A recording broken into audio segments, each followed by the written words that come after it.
दोस्तों, आज की कहानी है जेठानी जी, हम दोनों को फुर्सत कब मिलेगी। दोस्तों, कहानी शुरू करने से पहले अगर आपने चैनल को सब्सक्राइब नहीं किया हो तो कर लीजिए ताकि आपके पास पहुंच सके हर नया वीडियो। रेनू और पूनम दोनों जेठानी और देवरानी है। पूनम बड़ी बहू है और रेनू छोटी बहू है। दोनों आपस में बातें कर रही थी। चलो दीदी, आज दोपहर का काम तो निपट गया। रेनू ने कहा, हाँ दीदी, काम तो निपट गया, पर अचानक कोई गर्मी में आ जाए कितना परेशान होना पड़ता है। फिर पूनम ने कहा, पता है रेनू, अपनी ननद निया दीदी की पिछले महीने सर्विस लग गई। अब वो हमेशा अचानक नहीं धमका करेगी, नहीं तो वह तो मौका पर सौका मारती थी और हम लोग उनकी भगत में परेशान हो जाते थे। आखिर वे बिना बताए जो आ जाती थी उनसे अब तो सहन रहेगा। हाँ, मुझे तो पता है, पिछले महीने ही निया दीदी नौकरी लग गई। चलो अच्छा है, अब वह स्टूडियो में ही आएगी। इतने में घंटी बजती है।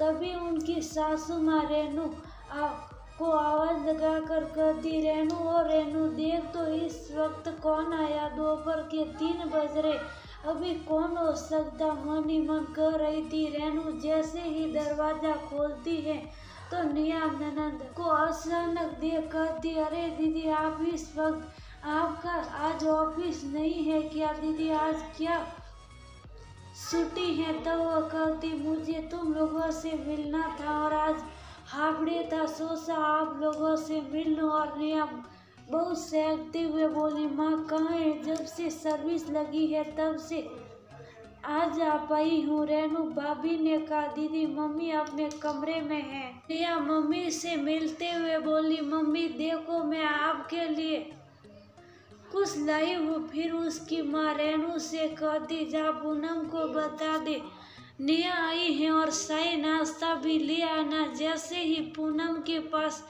रेनू पहुंची तो वह पूछने लगी, कौन आया है रेनू, वो इतनी दोपहर में। तब वह बोली, निया दीदी आई है और कुछ लाई भी है। उनके हाथ में 2 बड़े थैले से साड़ी के पैकेट लग रहे थे। इतना सुनते ही रेनू बोली, अब लोग लगो उनकी भगत में, पता नहीं हमें चैन कब मिलेगा। जब अब शुरू हो जाओ काम में, अभी तो फुर्सत हुए थे। चलो दीदी, आपको बुला रही मम्मी जी, मैं चाय नाश्ता लाती हूँ। जैसे ही पूनम उनके पास पहुंचकर देखती है ननद निया के हाथों में साड़ी की पॉलीथीन है, उसे देखती पूनम ने पूछा, दीदी ये क्या लाई हो। तब वो कहती, माँ मैं अपनी पहली सैलरी से आप लोगों के लिए साड़ी लाई हूँ, देखो ना कैसी है, बताओ। तब रेनू भी आकर देखती, अरे दीदी ये क्या।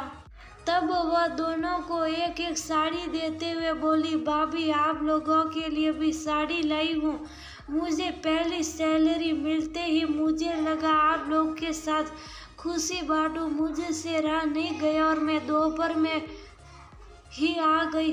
तब दोनों भाभी बोली, अरे दीदी इसकी क्या जरूरत थी। तब वह बोली, भाभी आप लोगों से ही मेरा मायका है, तुम लोगों के साथ खुशी नहीं बांटूंगी तो किसके साथ बांटूंगी। फिर दोनों भाभी एक दूसरे का चेहरा देखती हैं और साथ में कहती, हम आपको कितना गलत समझ रहे, आपने तो हमें अपना माना और हम ही आपको परेशानी समझते थे और लगता आपके आने से काम बढ़ गया, हम लोग आपको दिल से अपना नहीं पाए। तब वह कहती, माँ कितने दिन साथ देगी, मेरा मायका तो आप लोगों से मैं कुछ लेने नहीं आती हूँ, मुझे तो आप दोनों का प्यार ही चाहिए ताकि कभी मेरा मायका न छूटे, इसलिए मैं चाहती आप लोग मुझे अपना मानना और साथ न छोड़ना, क्योंकि एक देरी ही चाहिए ताकि मैं गर्व के साथ कह, मेरी भाभी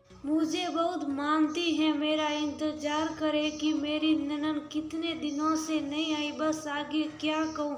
इतना सुनते ही वह दोनों कहने लगती, अरे दीदी आप सही कह रही हो, मेरी भाभी जैसे ही हम लोगों की सोच हो गई थी, उनका देखकर हमें आपके आने पर काम अखरने लगा था। अब तो आप बेफिक्र से कभी भी आओ, आपके लिए दरवाजे हमेशा के लिए खुले। जब ननद रानी लोकल मायका है तो उनके आने पर काम बढ़ने के कारण ननद के ऊपर गुस्सा आता, वह कभी रह नहीं पाती और मौका मिलते ही मायके वालों से मिलने पहुंच जाती हैं। ये मायके का मोह ही होता है जो कभी एक लड़की के लिए कभी खत्म नहीं होता। यदि भाभी से प्यार समान न मिले तो बुरा लगता। भाभी यदि दिल से उनका स्वागत करे तो दिल में बहुत अधिक खुशी मिलती है। शायद लेन देन भले ही कम हो पर मन में मेल न हो, यही दर्शाने की कोशिश है।